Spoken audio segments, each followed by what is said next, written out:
DWILS 97.1 Forever! Mga kwento ng pag-ibig, kwento ng pag-asa at mga kwento ng buhay dito sa Barangay Love Stories. Love Stories.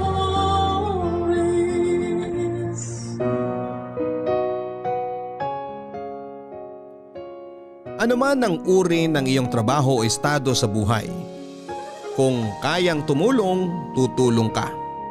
Sa kahit na anong paraan ay gagawa ka ng paraan makapaghatid lang ng tulong. Ikaw, anong tulong ang naihatid mo na? Dear Papa Dudut, walang sukatan ang tulong. Maliit man o malaki, ang tulong ay tulong. Magandang araw po sa inyong lahat, Papa Dudut. Ako nga pala si Arnel, 35 years old at isang proud sikyo. Tubong Cebu ako pero dito na sa Maynila nakahanap ng trabaho. Napadpad ako dito hindi lang syempre para buhayin ang aking pamilyang umaasa sa akin. Napadpad ako dito para magpakalayo-layo sa ex-GF ko. Hiniwalayan niya ako dahil hindi ako ang gusto ng pamilya niya. Hindi raw kasi ako nakapagtapos ng pag-aaral at paniguradong asin lang ang kaya kong ibuhay sa kanilang anak. Sinubukan ko siyang ipaglaban pero sinabi niya na matatalo lang kaming pareho. Masyado akong nahulog sa kanya dahil naibigay ko mahigit kalahati nga ng buhay ko. Nakagawa ko ng isang bagay na hindi nagustuhan ng lahat. Nang sinubukan ko makipagkita sa kanya para sa closure ay iba ang plano ko talaga. Inaya ko siyang magkita kami sa bahay ng isang kakilala para makapag-usap. Pumayag naman ito. Ang hindi niya alam ay plano ko nung itaka siya sa tulong ng kakilala ko. Pinunta ko siya sa isang lugar na malayo sa amin at nagalit ito at ilang beses sa sinubukang makatakas. Sa huli ay natauhan ako. Mali ang ginawa ko kaya naman pinalaya ko ito. Nagalit ang magulang niya at pinalayo ako sa anak nila. Literal na malayong malayo ang gusto nilang gawin ko noon. Kung ayaw ko raw makulong. Umalis daw ako sa amin at yun naman ang ginawa ko. Kaya naman ako napadpad sa Metro Manila para tuparin ang sinabi kong titigilan ko na ang anak nila. Dito na ako nagsimula ng bagong buhay, Papa Dudut. Hindi ako pinalad na magkaroon ng karelasyong muli pero pinalad ako na baguhin ang buhay ng ilang taong nakilala ko habang nagsisikyo ako. Tanghaling tapat noon at kagagaling ko lang sa karinderya. Malapit sa bangkong pinagtatrabahuan ko bilang sikyo. Napayosi muna ako sa gilid para maibaba ang kinain ko. Dito ko napansin ang isang batang lalaking alam kong lumaki sa lansangan. May kulay ang buhok nito, nakasuot ng pulang sando at berdeng shorts. Alam mong ni minsan ay hindi napalitan ang suot niya dahil nanlilimahid na ito sa dumi. Nakaluhod ito sa harapan ng dingding. Nakatingin sa nakapaskil na tarpaulin ng milk tea. Pinagmamasdan ko ito at mukhang sinusubukan niyang basahin ang nakasulat. Nilapitan ko siya para makumpirma ang hinala ko at tama naman ako.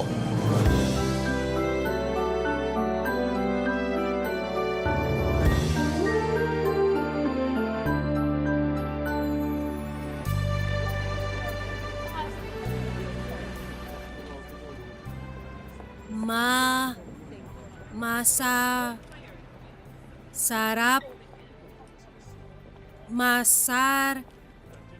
masarap, hindi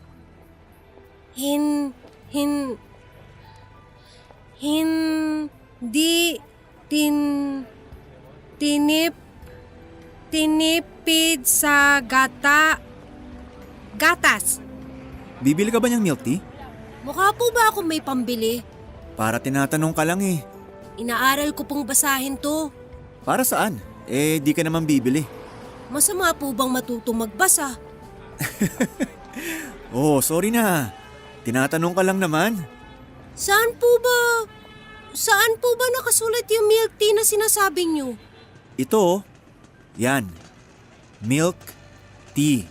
Milk tea. Bakit po may A sa dulo ng tea? Di dapat milk tea. Di ko rin alam sa totoo lang. Yan ang batas sa pagbasa ng salitang yan. Ano pong basa dito? Sugar yan. Ah, sugar! Less sugar. Para ka namang ahas na bibili ng milk tea. Dalawa po yung letter S eh. Sinundan ko lang naman. Less lang ang basa dyan. Kahit 2 S pa yan. Oh, ganun po ba? Oo. Mabuti pa isulat mo na lang sa papel yan para di mo makalimutan. O ito, isulat mo dito sa papel ng lalagyan ng yosi. Hindi naman ako marunong magsulat. Ganun ba? Di ka ba nakatungtong man lang kahit ilang buwan sa school? Hindi. Nadadaanan ko lang yung school kapag naghahanap ako ng malilimusan. Ganito na lang. Bukas kung pwede ka, mga bandang tanghali, nakikita mo ba yung bangko na yon? Si Q ako doon. Puntahan mo ako, tuturuan kita. Masungit yung si Q doon na isa eh. Papalayasin naman niya ako. Ako naman ang si Q bukas, huwag ka mag-alala. Magdadala ako ng libro at lapis. Tuturuan kitang magbasa. At kung may oras pa, baka pati pagsusulat na rin. Ayos ba? Sigurado po ba kayo dyan? Oo naman. Ano, gusto mo ba o ayaw mo? Siyempre, gusto ko. Oh, balik trabaho na muna ako ha. Teka, ano nga palang pangalan mo? Don. Ikaw? Arnel. Tawagin mo na lang akong Kuya Arnel.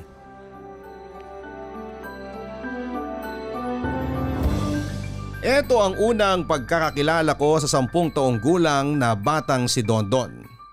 Natuwa ako sa kanya dahil kahit mahirap ang buhay niya ay nagpursige pa rin ito para matuto kahit sa simpleng paraan lamang. Bihira ang mga taong kilala kong ganito. Kaya naman sinabi ko sa sarili ko na hanggat kaya ko ay tutulungan ko siyang matuto. Hindi ako nakatapos ng pag-aaral, Papa Dudut, kaya siguro malapit ang loob ko noon sa mga katulad ko. Minata kasi ako ng ilang beses sa amin dahil wala akong nakuhang diploma sa kolehiyo. Kaya nga ako hiniwalayan ang karelasyon ko noon, hindi ba? Kaya naman pinangako ko sa sarili ko na kahit high school lang ang tinapos ko ay gagawin ko ang lahat para mapabuti ang buhay ko at ng pamilya ko. Nang nakauwi na ako sa bahay after ng shift ko sa work ay inuna kong hanapin ang mga tinago kong libro sa karton. Nakangiti ako habang binubuklat-buklat yon at sa wakas ay magagamit na rin siya. Kuya Arnel! Oh, kala ko di ka na darating eh. Tuturuan ko na lang sanang magbasa yung pusang galang nakita ko kanina eh. Pasensya ka na kuya. Napatagal ako sa pagkakalakal kanina. Oh, ito pala. Sampagita? Di naman ako altar para alayan mo niyan. Pampabango yan ang kwarto mo. Ibenta mo na lang kaya yan. Sanay naman ako sa mabahong kwarto ko eh. Binili ko nga to dun sa kakilala ko para may bayad ako sa'yo sa pagturo mo sa akin magbasa eh. Uy, di naman ako humihingi ng bayad. Di naman ako totoong teacher para bayaran. Pa-thank you ko na lang, Kuya Arnel. Ikaw lang may gustong magturo sa akin eh. Hindi yan. Ayos lang. Ibenta mo na lang yan para makabili ka ng makakain mo mamaya. Kuya, di raw dapat tinatanggihan ng sampagita. Bakit naman daw? Mumultuhin daw kayo ni Sampa. Hihilain ang paa niyo sa gabi at itatanim kayo sa lupa para maging pataba sa puno ng sampagita. Sinong Sampa? Si Sampa, yung nasa alamat daw ng sampagita. Kung ano-anong nalalaman mo. O sige, akin na to. Pero sa susunod, hindi mo na kailangan bilhan ako ng kahit na ano. Masaya akong turuan ka. Basta magpakabait ka lang. Sige po. Maupo ka dyan. Pagpasensyahan mo na tong libro na ipapabasa ko sa'yo. May mga sulat na at pasira na rin. Nakita ko lang kasi to sa inuupahan ko eh. Ayos lang, kuya. Ang importante, matuto ako. Okay, game. Teka, ano bang pwedeng... ito. Ano sa tingin mo ang basa rito? Kuyu, ez. Kaya mo yan. Kuyu, kuyu, Kuyu i on on Konti na lang. Kuyu on. Oh, bakit ka umiiyak? Ayoko na po magbasa. Bakit naman? Kakasimula pa lang natin eh. Sige ka, magtatampo sa'yo si Sampa. Hihilahin ang... Hindi naman ako magaling eh. Paano ako matututo? Ayoko na po. Ang hirap. Hay, lahat naman ng magagaling nahirapan nung una. Dapat wag kang sumuko. Teka, mukhang mali ang unang salita na pinabasa ko sa'yo. Mahirap nga naman talaga to.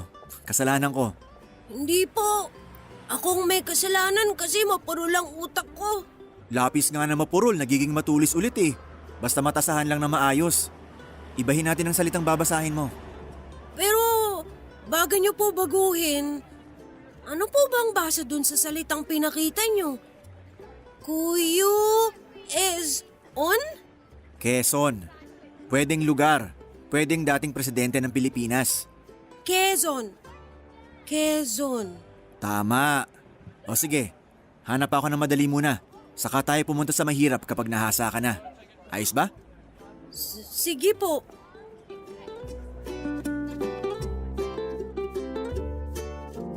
Nalaman kong hindi talaga nakatungtong ng paaralan itong si Dondon. May nanay ito nagturo sa kanyang magbasa ng ilang salita. Sa lahat ng mga salitang yon tungkol pa sa sugal, naawa tuloy ako sa kanya. Lalo na nung sinabi niyang binubugbog siya ng bagong asawa ng nanay niya. Hindi naman siya kinampihan ng nanay niya. Hinayaan lang daw siyang bugbugin para madisiplina siya. Pinaka nalungkot ako sa kinuwento niyang minolesta siya ng kaibigan lalaki ng kanyang stepfather. Inakala niyang mabait ito noong una. Inakala niyang lalaking lalaki ito. Pero noong minsang nalasing ito papadudot kasama ang stepfather niya ay doon na siya hinubaran ng shorts. Ito ang nagudyo kay Dondon para takasan ang buhay niya. Kung saan ito napadpad para lamang makalayo. Papadudot marami pa siyang kinuwento sa akin. Nasaktan at nagalit ako dahil sa murang edad ay kinailangan niyang pagdaanan yon. Mas lalo tuloy akong nagpursige na turuan siyang magbasa, magsulat at magbilang. Gusto ko noon na mabigyan man lang siya ng magandang pangyayari sa buhay niya. Inisip ko nga na baka sinadya ng Diyos na ipakilala siya sa akin para matulungan ko siya sa paraang kaya at alam ko. Barangay Love Stories. Barangay Love Stories. Ang mga Kapuso shows mapapanood at mapapakinggan din abroad via GMA Pinoy TV, GMA Live TV at GMA News TV channels. Para mag-subscribe, visit www.gmapinoytv.com.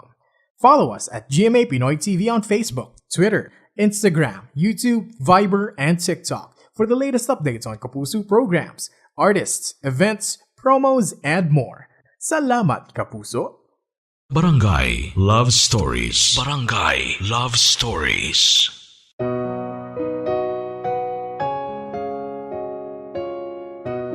Unti-unting naturuan ko si Dondon kung paano magbasa, magbilang at magsulat. Hindi man perpekto at maramihan ang nalaman niya sa akin ay nagpasalamat pa rin ito dahil kahit papaano ay nadagdagan ang kaalaman niya. Inayos ko ang schedule namin ng pagtuturo at nahiya na rin ako syempre sa trabaho ko na sinisingit ko pa ang pagtuturo kay Dondon. Sinabi ko sa kanya na pwede siyang pumunta tuwing tanghaling tapat mula Lunes hanggang Biyernes. Hindi ko siya pinilit na araw-arawin ang pagpunta dahil alam ko namang nagkakalkal pa ito. Sinabi ko sa kanya na kung kailan niya gustong pumunta, ganong oras niya ako pwedeng puntahan. Iniritan pa nga ako nito na kung pwede raw ay pagkatapos na lang ng trabaho ko. Naisip kong pwede rin naman kaya naman sinabi ko sa kanya na alas 7 ng gabi ipuntahan na niya ako para bago ko umuwi ay maturuan ko na siya. Nakita kong porsigido talaga siyang matuto. Hindi man niya aminin sa akin, alam kong may gusto itong mangyari sa buhay niyang yon. Masayahing bata itong si Dondon, kaya naman mas lalo akong naging ganadong turuan siya dahil alam kong gusto niya talaga ang ginagawa niya. Naalala ko sa kanya ang sarili ko. Noong bata rin kasi ako Papa Dudut ay sobrang tuwang-tuwa ako na pumasok sa school. Gusto ko kasing maging guro noon pero hindi nga nabigyan ng katuparan yon dahil kapos kami sa pera. Bukod doon ay marami pang ibang dahilan para hindi ako makapag-aral sa kolehiyo. Ang pangarap kong maging teacher kay Dondon ko nagawa. Naging guro ako nito kahit wala kami sa classroom. Kahit na walang pisara o maayos na notebook dahil kay Dondon, kahit papaano ay nabigyan ng katuparan ang matagal ko nang hinihiling noon, ang makapagturo sa mga bata. Kuya Arnel, kung bahalang araw malaman kong totoo at buong pangalan ko, ituro mo yan sa akin kung paano isusulat ha. Oo naman. Sa ngayon, Dondon munang aralin mong isulat. Ay sulat ko naman na. Oo, pero parang palaging hinahampas ng bagyo yung sulat mo eh. Laging patagilid. Nanginginig nga ang kamay ko. Basta mag-practice ka mamaya bago ka matulog para gumanda. Ang sulat naman gumaganda yan habang tumatagal. Basta lagi ka lang nagsusulat. Sige kuya. Salamat nga pala dito sa lapis ha at papel. Titipirin ko to para di maubos. Huwag mo nang tipirin. May makukuha pa naman ako mga papel. Saka kung sakali, pwede naman kitang bilhan eh. Ay hindi na kuya. Sobra-sobra na nga tong tinutulong mo sa akin. Tapos gagastos ka pa. Napagtsatsagaan ko naman yung mga nagamit ng papel eh. Basta ako nang bahala. Magkano lang naman yun kung sakali. O sige na, pumunta ka na sa dapat mong puntahan. Uuwi na rin ako. Mag-iingat ka ha. Sige kuya. Ikaw rin. Ay kuya. Oh, Ay wag na. Nakakahiya pala. ngayon ka pa nahiya? Ilang buwan na tayong magkakilala oh. Kasi kuya, may kaibigan ako. Nakwento ko kasi sa kanya na tinuturuan mo ko. Chinismis pa ako. Hindi naman kuya. Gusto niya lang ding matuto tulad ko. Sabi ko nga sa kanya, ipapaalam ko sa'yo kung pwedeng sumaling pusa siya sa atin eh. Di naman nata mahirap turuan yun. Baka mamaya 100 yung dalhin mong tuturuan ko ha. Kulang tayo sa papel at libro. Siya lang talaga kuya, si B-Boy. Mas matanda yun ng 2 taon sa akin pero mas matangkad ako. Pwede bang sumali siya sa atin minsan kuya? Kahit 2 beses lang? Wala naman ako magagawa, sinabihan mo na siya eh. Ayun! Matutuwa yun kapag sinabi ko sa kanya bukas. Dadaan daw siya sa tinutulugan ko eh. Tsaka marami na rin pala siyang nakuhang papel sa pangangalakal. Tapos may napulot daw na ballpen pero paubos na yung tinta. Kaya naman daw humabol basta hindi marami yung isusulat. Paano pa kaya ako makakatanggi niyan? Mukhang pinaghandaan na niya lahat. O sige, bukas na lang ng ganitong oras ka mo. Mukhang marami akong gagawin bukas bago magtanghali eh. Sa gabi ko na kayo tuturo ang 2. Yay! Sige kuya, pupunta na ako sa kanya ngayon para alam na niya. May bahay ba yon? Wala kuya, parehas lang kami sa tulay natutulog. Ay, o sige, bukas hintayin ko kayo. May natira pala akong pagkain sa inuupahan ko. Ibigay ko na lang sa inyo bukas. Talaga kuya? Salamat ah! O sa English, thank you! Hindi thank you. Thank you. Thank you pala. Di na nga ako nakatanggi pa kay Dondon. Masyado na kaming naging close noon kaya ang hirap nang magsabi ng hindi sa kanya. Kinagabihan ay binasa ko muli ang librong ginagamit ko para turuan si Dondon. Kailangang aralin ko pa rin yon para makapagturo ako ng tama kay Dondon at sa kanyang kaibigang si B-Boy. Nagpuyat ako noon kakasulat ng mga dapat ituro sa kanila. Ganito kasi ang nakita kong ginagawa noong mga guro ko dati. Lesson plan daw ang tawag doon, yun ang sinabi sa akin. Kinarir ko talaga ang pagiging teacher. Naalala ko noong bata pa lamang ako Papa Dudut dahil nga pinapangarap ko maging teacher. Pinagpraktisan ko ang nakababata kong kapatid. Hindi pa ito nag-aaral noon, ako ang nagturo sa kanya after ng mga klase ko sa school. Noong isang beses, nagpabili ako sa kanya ng tsalk para magamit namin. Ako dapat ang bibili noon pero inutusan ako ni nanay na magpakain ng mga manok namin.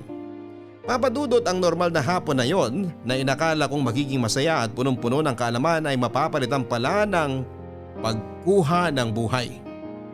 Nasa gasaan ng isang van ang kapatid ko. Sinubukan pala nitong tumawid sa main road dahil naubusan doon sa suki namin ng tiyok.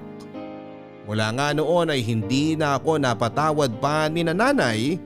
Inisip ko ring dahilan yon para hindi nila ako pagtapusin ang pag-aaral. Habang yung kuya ko, naigapang naman nila hanggang makatapos sa kolehiyo.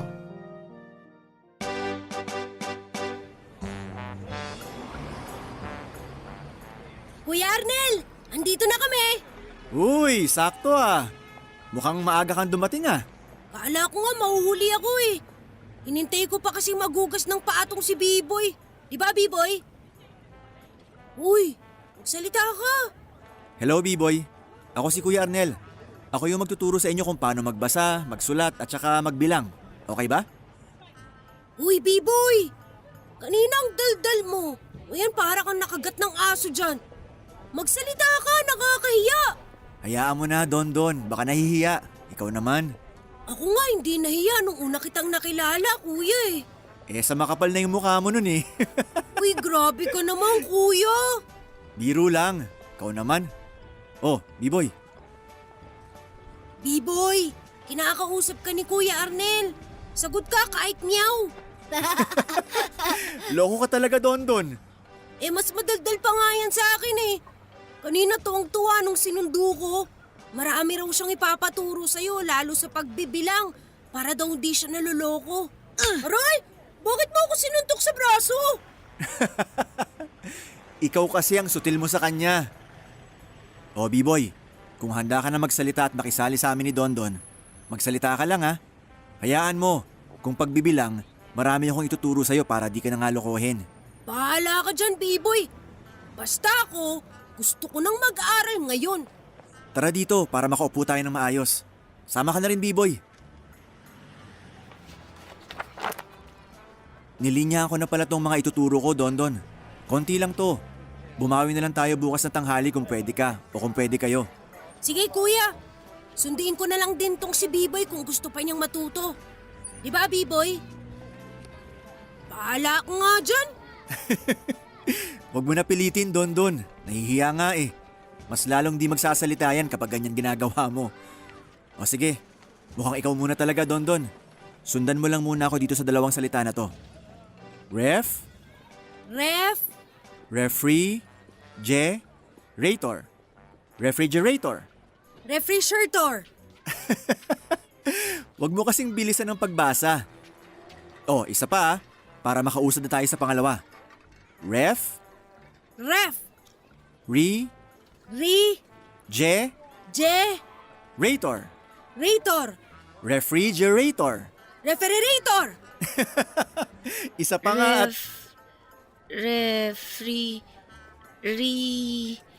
Refrigerator. Oh, mali rin yan. Loko ka, Don. Tama kaya? Refritor. Refrigerator. Wow! Magaling, B-Boy. Dahil dyan, bibigyan kita ng 2 candy. Uy, Kuya Arnel, paano naman ako? Banggitin mo ng tama yung refrigerator para bigyan kita. Ay, teka. Masakit pala ang ngipin ko.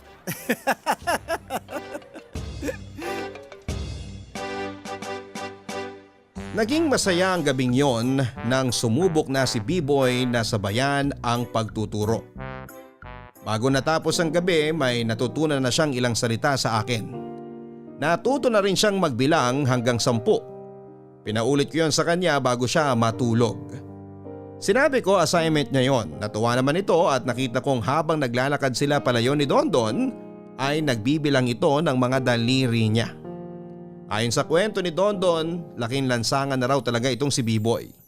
Walang nagturo kahit isa sa kanya kung paano magbilang kahit hanggang 5. Dahil ang nanay nito ay isang inabusong taong grasa. May nagampon sa kanya dati na matanda pero isang araw namatay ang matandang yon kaya napilitan itong si B-Boy na buhayin ang kanyang sarili.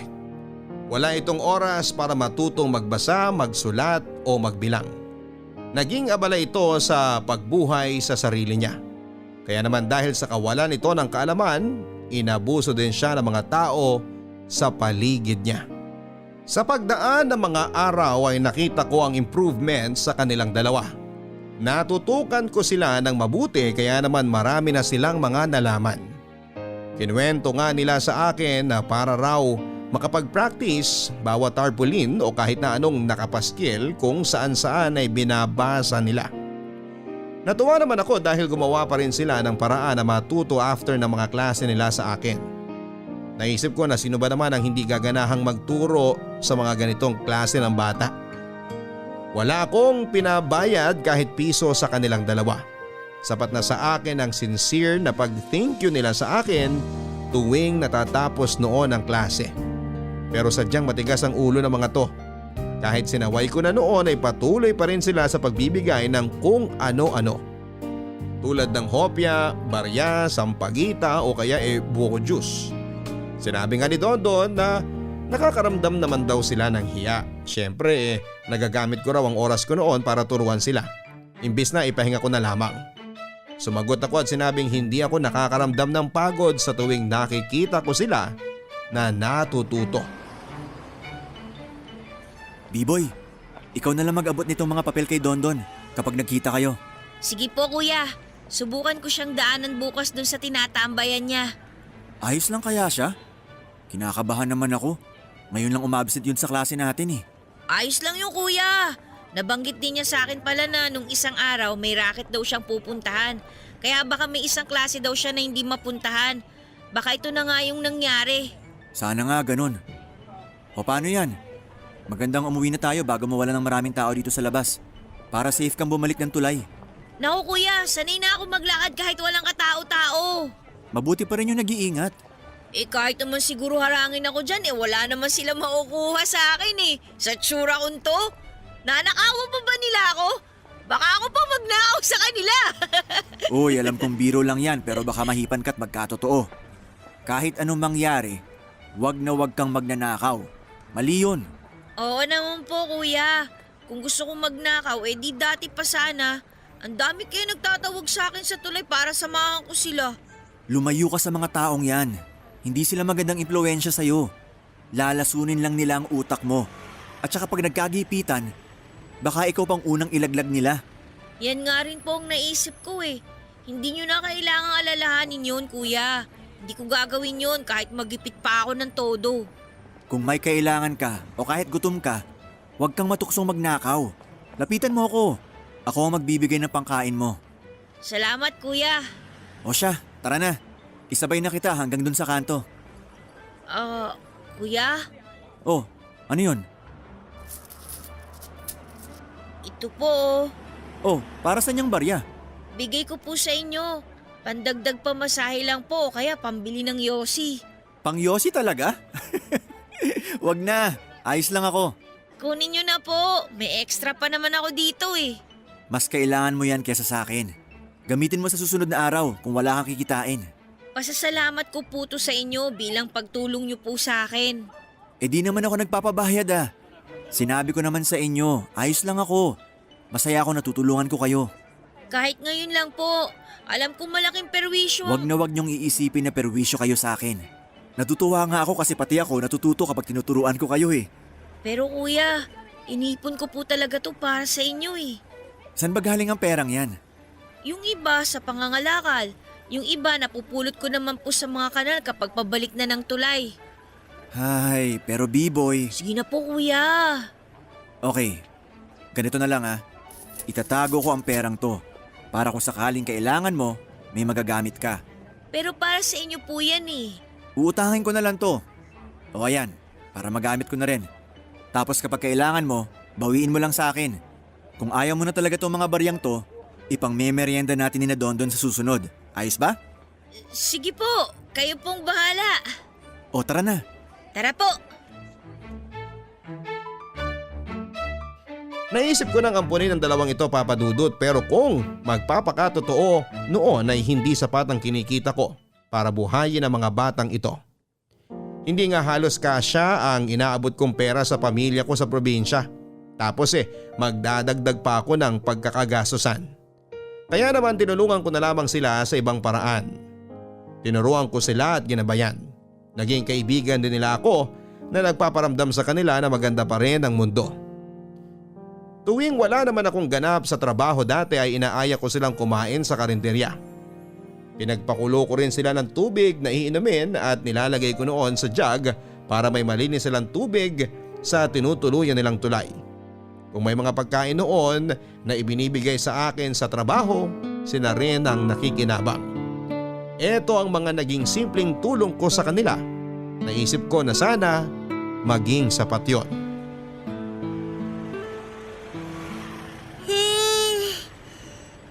Kuya Arnel!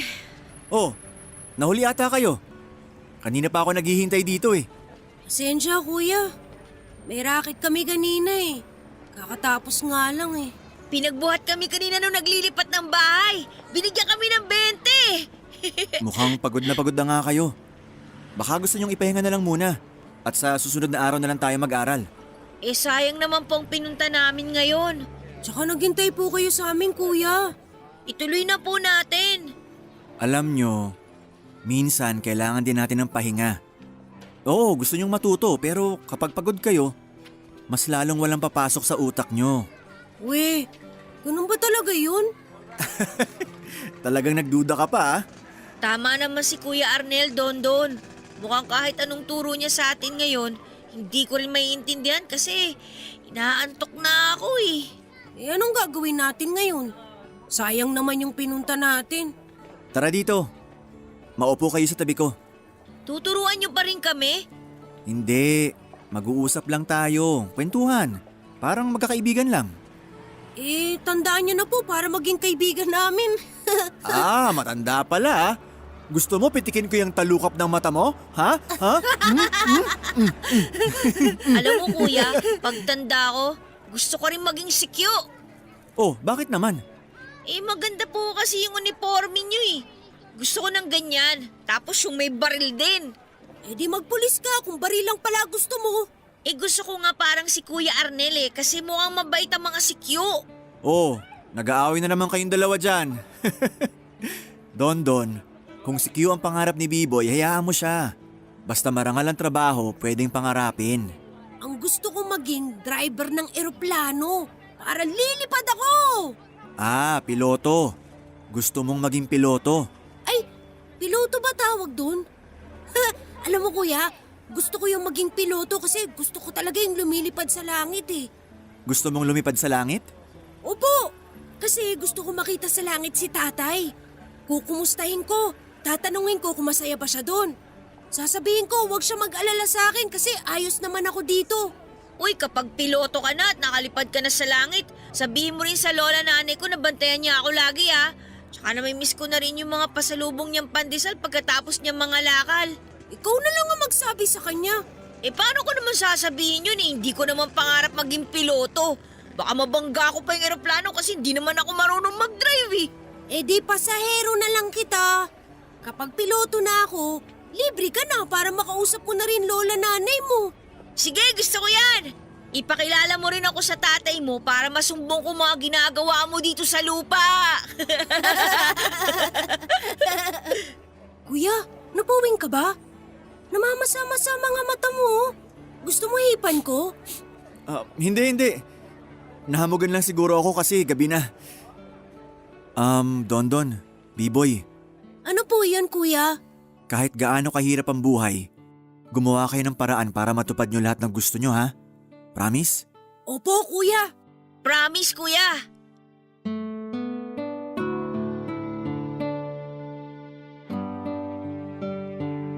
Noong narinig ko nga ang mga inosente at munting pangarap ng dalawang batang ito ay nagpursige akong matulungan sila.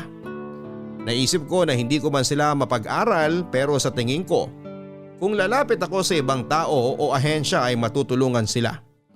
Hindi ko sinabi sa kanila ang plano kong humingi ng tulong sa ibang tao, gusto kong maging sorpresa yon sa kanila noon. Ilang day off ang ginugol ko sa paghahanap ng pwedeng makatulong pero nabigo ako. Papadudod sobrang nasaktan ang puso ko sa ilang beses na pagtanggi sa akin. Yung iba iniisip na scam lang daw ang ginagawa kong yon. Hindi naman daw sa mga bata mapupunta ang pera kundi sa akin. Yon ang naging paratang ng iba. Yung iba naman sadyang wala raw maitutulong dahil kapag nagsimula na raw silang magbigay, magsusunod-sunod na raw yung ibang batang lansangan na hihingi rin ng parehas na tulong. Sinukuhan ko na ang pangarap kong makatungtong pa sila sa school. Nagpursige na lamang akong bumili ng ibang gamit sa school at mga lumang libro para mas marami pa silang matutunan sa akin, Papa Dudut. Ako na lang ang tumulong sa kanila at sana balang araw ay naisip ko na makatulong yon sa mga pangarap nila. Barangay Love Stories. Barangay Love Stories. Ang mga Kapuso shows mapapanood at mapapakinggan din abroad via GMA Pinoy TV, GMA Live TV at GMA News TV channels. Para mag-subscribe, visit www.gmapinoytv.com. Follow us also at GMA Pinoy TV on Facebook, Twitter, Instagram, YouTube, Viber, and TikTok for the latest updates on Kapuso programs, artists, events, promos, and more. Salamat, Kapuso! Barangay Love Stories. Barangay Love Stories.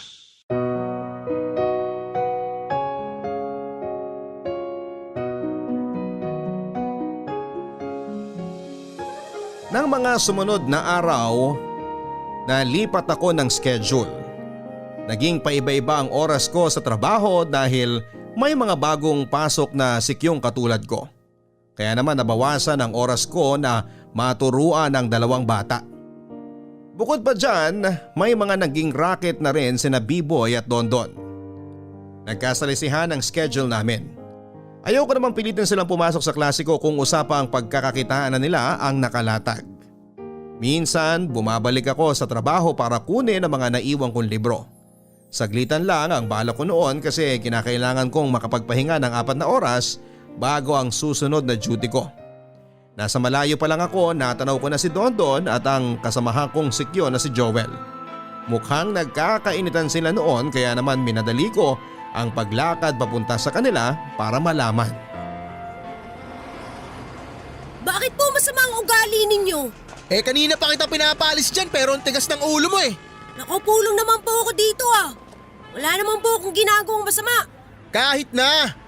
Bawal tumambay dyan! Pag nakita ka ng boss ko, ako naman ang pagagalitan, hindi naman ikaw Sige na, umalis ka na! Hindi naman po ako nang gugulo sa mga dumadaan papasok sa bangko nyo Nandun nga lang ako sa gilid. Ang late-late ko para makasagabal. Sumasagot ka pa, kutusan kita Pag sinabing hindi pwede, hindi pwede. Bastos kang batang hamog ka. Palibhasa wala kang pinag-aralan Doon ka, doon! Aray! Aray ang arte mo! Doon ka! Joel! Huwag mong saktan yung bata! Kuya Arnel! Ayan! Kanina ka pa hinahanap ng batang hamog na yan. Napakabaho mo!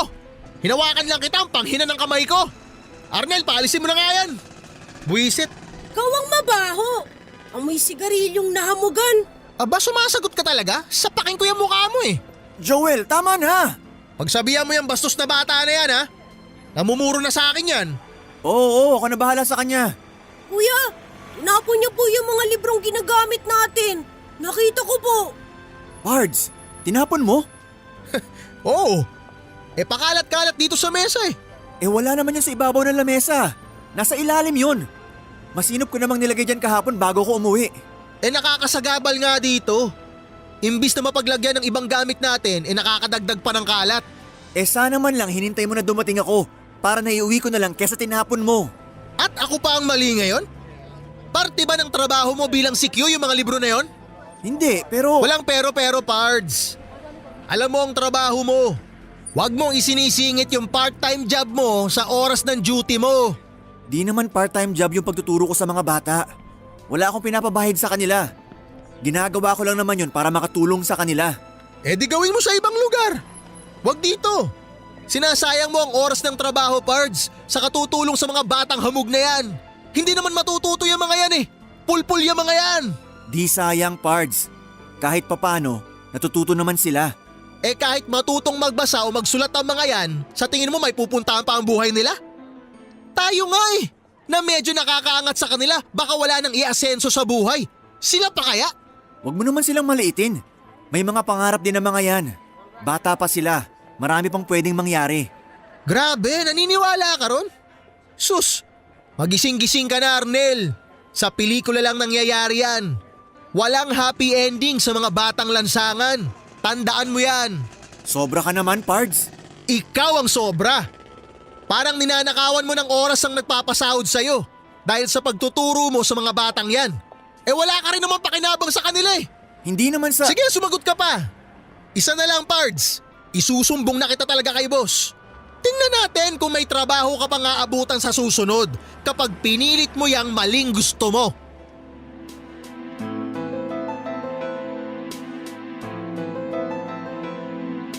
Inaya ko na lang na umalis si Dondon.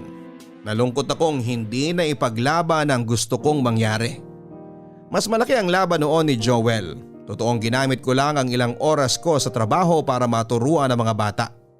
Oo, wala namang nangyaring masama sa bangkong binabantayan ko pero hindi pwedeng ipagkaila na mali pa rin ang ginawa ko. Kinausap ko ang dalawang bata at sinabing sa ibang lugar ko na lang sila tuturuan. In-explain ko sa kanila na hindi po pwede yung ginagawa namin dati. Naunawaan naman nila at kahit papaano, nakaramdam sila ng hiya dahil sa mga nangyari. Sinabi kong pupuntahan ko na lang sila sa tulay after ng trabaho ko para mas safe sa aming tatlo. Sinabi ko rin na mababawasan ang oras ng pagtuturo ko dahil kailangan kong humabol ng pahinga sa trabaho. Nadagdagan kasi ako ng duty sa madaling araw dahil nabalitaan kong biglang nag-awol ang mga ibang pinasok na sikyo. Napagod ako sa unang linggo na ginawa ko yon, Papa Dudut. Yung pagod ko pa lang noon na pumunta malapit kina Dondon at B-Boy ay sobra na yon. Dagdag pa niyan, pagod na rin ako kakaisip sa pamilya ko. Nagkasakit ang tatay ko kaya kinakailangan ko noon na magpadala ng dobleng halaga sa dating pinapadala ko. Kaya naman naghanap din ako ng ibang pwedeng racket para matustusan ang nabutas kong budget. Gusto na noong bumigay ng katawan ko pero habang iniisip ko ang mga taong umaasa sa akin, kinakailangan ko kaagad na bumangon. Kuya, pandesal oh. Malinis yan ah. Di ko pinulot yan. Ayos lang. Sa'yo na lang. Almasal mo bukas para may lakas kang mga lakal. Uy, B-Boy, hati tayo. Para bukas ko pa to. Kakakain mo nga lang kanina ng pandiregle eh. Ang damot nito. Sana sa susunod na buhay mo, maging panderegla ka. Sana maging pandiregla ka. Mawat na yan. Ituloy na lang natin to bukas. Kailangan ko nang umuwi. Pero maaga pa po ah. Gusto ko rin kasi magpahinga. Pero wala naman po kayong pasok bukas, di ba? Dito po muna kayo. Matagal-tagal ka naming di nakausap eh. Oo nga po kuya, kahit kwentuhan lang po ulit. Kahit po wag niyo muna kaming turuan. Balitaan mo kami kung ano nangyari sa inyo nung nakaraan. Oo nga kuya, oo nga. Kayong dalawa na lang magkwentuhan. Uwi na ako. Dondon, B-Boy, may gusto sana akong sabihin sa inyo eh. Ano po yun kuya? Mukhang di na ako makakapagturo sa inyo. Hala kuya, bakit po? Alis na po ba kayo? Ayaw niyo na po ba sa amin? Parehong hindi. Ay, napapagod na kasi ako. Di na kaya ng oras ko. Nakahanap na rin ako ng isa pang trabaho para may pangdagdag na pera para sa pamilya ko. Paano naman po kami kuya? Sabi niyo, hindi kayo mapapagod na turuan kami. Akala ko rin eh. Hindi nyo na po tutuparin yung pangako ninyo na tuturuan nyo kami lagi. Eh bakit parang ako pa yung may kasalanan dito? Kasalanan ba talagang mapagod? Hindi naman po pero umasa kasi kami. Di nyo kasi alam ang pakiramdam ko ngayon. Sa totoo lang, pagod na ako. Hindi ko alam kung bakit buhay pa ang katawan ko eh. Dagan na ako sa mga problema. Sana man lang maintindihan nyo yun. Naintindihan po namin kuya. Tara na, B-Boy! O bakit kailangan mo akong irapan, Dondon? Ako pa mali ngayon? Parang utang na loob kong turuan kayo ah. Eh wala nga ako nakukuha sa inyo kahit piso eh. Kuya, huwag ka na po magalit. Ayos lang naman kami ni Dondon. Ikaw lang, hindi ako. Hindi ako ayos kasi nangako ka sa amin na tuturuan mo kami lagi. Ikaw nga nagsabi na kapag may pangako, tuparin. Tapos ngayon, di mo namang gagawin. Para saan pa ang tinuro mo kung tataliin mo rin. Dondon, ano ba? Tinuruan ba kitang sumagot-sagot ng ganyan sa nakakatanda sa'yo? Di ba sabi ko sa'yo na masama yan? Pero parang di ka pa rin natuto. Kuya, wag na po kayo magalit kay Dondon. Alis na po kami. Mabuti ba nga umalis na kayo? Dagdag sakit kayo ng ulo ko eh. Sorry po kuya. Tara na, Dondon. Katulad ka rin nila. Pinaasa mo rin kami. Pinaasa mong may pupuntahan pa ang buhay namin kasi tutulungan mo kami. Pero hindi naman pala. Sinungaling! Dondon, tama na yan. Tara, B-boy! Di na natin kailangan ng tulong niya. Sandali lang, Dondon ha. May naiwan ako eh. Diyan ka lang. Oh, bakit ka pa bumalik? Di ba sinabi kong... Kuya, gusto ko lang magpasalamat sa lahat ng tinulong niyo sa amin. Dahil sa inyo, hindi na ako naloloko ng mga pinagbebentahan ko ng kalakal kasi marunong na akong magbilang. Salamat kuya ah. Kasi kahit si Dondon, hindi na inaasar na bobo kasi tinuruan mo na siyang magbasa tsaka magsulat. Salamat talaga kuya.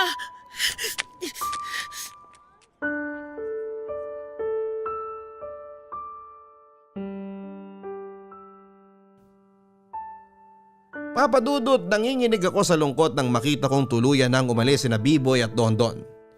Nagkamali akong sinabihan sila ng mga salitang yon pero nadala na rin kasi ako ng sobrang pagod. Inisip kong bawiin lahat ng mga sinabi ko pero pinigilan ako ng pride ko. Lalo na noong pinamukha sa akin ni Dondon na hindi ako marunong tumupad sa mga pangako. Totoo naman ang sinabi niya. Pero sana maintindihan niya na hindi lahat ng pangako ay natutupad dahil sa maraming rason. Hindi ko na ipaliwanag sa kanila ng husto ang kalagayan ng buhay ko. Kaya siguro hindi nila basta-bastang natanggap ang sinabi ko noong nagpaalam ako bilang guro sa kanila. Papa Dudut, lumipas ang mga araw at hindi ko na muling nakita sina B-boy at Dondon. Inisip kong baka magpakita silang muli. Inisip kong baka nagtampo lang sila. Sinubukan kong puntahan sila sa tulay para mag-sorry. Naisip ko na kahit na hindi naman nila ako maging guro ay pwede pa rin naman nila akong gawing kaibigan o nakakatandang kapatid. Hindi ko na sila nakita sa tulay. Ilang araw ako nagpabalik-balik doon pero hindi ko sila naaabutan. Sa paglipas pa ng ilang buwan, naibalik ko na ang dating buhay ko. Gumaling na si tatay at hindi ko na kailangang bugbugin noon ang sarili ko sa dalawang trabaho. Nakapagpahinga na ako ng maayos at binala ko na ring hanapin sina B-boy at Dondon para ituloy ang pagiging teacher ko sa kanila. Pinadala ko sa kapatid ko ang mga lumang libro ng anak niya. Natuwa ako kasi alam kong magugustuhan nila yon. Sa pagbabalik ko noon sa tulay, ganun pa rin ang nangyari. Hindi ko pa rin sila nakita. Ilang beses ako nagpabalik-balik dati, makita lamang sila pero wala na talaga. Nagpunta na rin ako sa ibang lugar na madalas nilang pinupuntahan para mangalakal pero wala rin. May mga sinabi sa akin na baka kasama silang dalawa na nakuha ng mga sindikato. Yun daw nangunguha ng mga bata tapos ay ikakalat sa ibang parte ng Pinas para mamalimos. Dinadasal ko na sana ay hindi at dinadasal kong sana ay nagtampo lang talaga sila at piniling taguan ako. Dinasal kong ayos lang sila at hindi pinagkakakitaan ng iba. Papa Dudut, sobrang sama ng loob ko at punong-puno ako ng pagsisisi sa puso ko dahil hindi pa naging maayos ang huling pagkikita namin. Hindi pa pandemic noong huli ko silang nakita. Mas lalo tuloy akong nag-alala ngayong pandemya kung nasaan na sila. Gabi-gabi hindi man nila alam pero lagi silang laman ng aking dasal sa Panginoon. Hindi man maibigay sa kanila ang pangarap nilang maging piloto at sikyo, pero sana maibigay sa kanila ang proteksyon na kailangan nila habang naglalakbay sila sa buhay na meron sila. Maraming salamat po Papa Dudut sa pagbasa ng aking liham. Ang inyong kabarangay forever, Arnel. Walang sukatan ng tulong. Maliit man o malaki, ang tulong ay tulong. Sana mamuhay tayo sa mundo kahit na konti lang ang iyong inabot, tatanawin pa rin itong magandang biyaya. Sana mawala na ang ginawang konsepto ng ibang tao na may sukatan ng tulong. Para sa lahat ng mga taong kapos pero nagawa pa rin magbigay, para po sa lahat ng mga kinakayang mag-abot kahit na alam nilang masasaid na rin sila. Para po sa lahat ng mga taong taus-puso nagbigay ng walang hinihinging kapalit. Maraming salamat sa inyo at sana'y hindi kayo mapagod tumulong, maging maliit man o malaki.